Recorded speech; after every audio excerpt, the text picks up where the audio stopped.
Hi, this is Ryan Hoff with your AIC Legislative Minute for May 4th, 2023, brought to you by Constellation. We've made it through another legislative session, and I want to thank all of you for staying with us and participating over the last 4 months. The Indiana House adjourned sine die at about 1:45 a.m. in the early hours last Friday, with the Senate joining them about 2:45 a.m. Both adopted several pieces of legislation in the final day, including the state budget, property tax and income tax reductions, public health funding, mental health funding, and several changes to local government finance. While we certainly don't have time to cover all the legislation that impacted counties today, I want to briefly mention a couple of the bills that received a great deal of focus this year. The adopted state budget sets the spending priorities for the nearly $45 billion in state government spending over the next 2 years.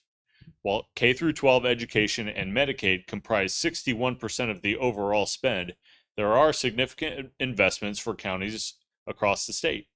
The Governor's Public Health Commission legislation was funded at $75 million in the first year, doubling to $150 million in the second as the program ramps up. Mental health receives $50 million per year and another $10 million for regional mental health grants to provide services to incarcerated individuals. Ready 2.0 was funded with $500 million for regional projects and another $40 million for conservation and trails projects. House Bill 1499, which was the bill containing this year's property tax relief, passed overwhelmingly last week.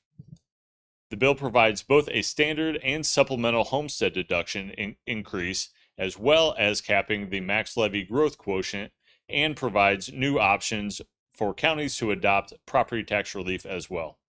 All of these mechanisms cover the next 2 years, as all of our data suggests the current anomaly in increasing home values should have subsided by then. Senate Bill 4, which establishes the framework for expansion of county health services, also passed during the last day of session. The final bill includes the option for counties to participate, as was promised throughout session, and also provides the structure around the state and local partnership. As with any new program, there will be a period of ramp up for both state and local health departments. However, the state has already begun laying plans for how to communicate with county officials and local health departments about the new programs. So be on the lookout for information, as it should be arriving soon. As for the hundreds of other issues that passed this session that will impact counties, they include housing TIF reform, a new definition of homestead for property tax deductions, floodplain management updates, election updates, new local income tax options, TIF reporting, tax sale updates, community mental health center board representation, property tax exemptions, county council training, road funding, and many, many more. But you will have to attend our district meetings to hear all about these details and a few not so witty jokes. District meetings begin for our 6 districts on May 15th, so be sure to register today.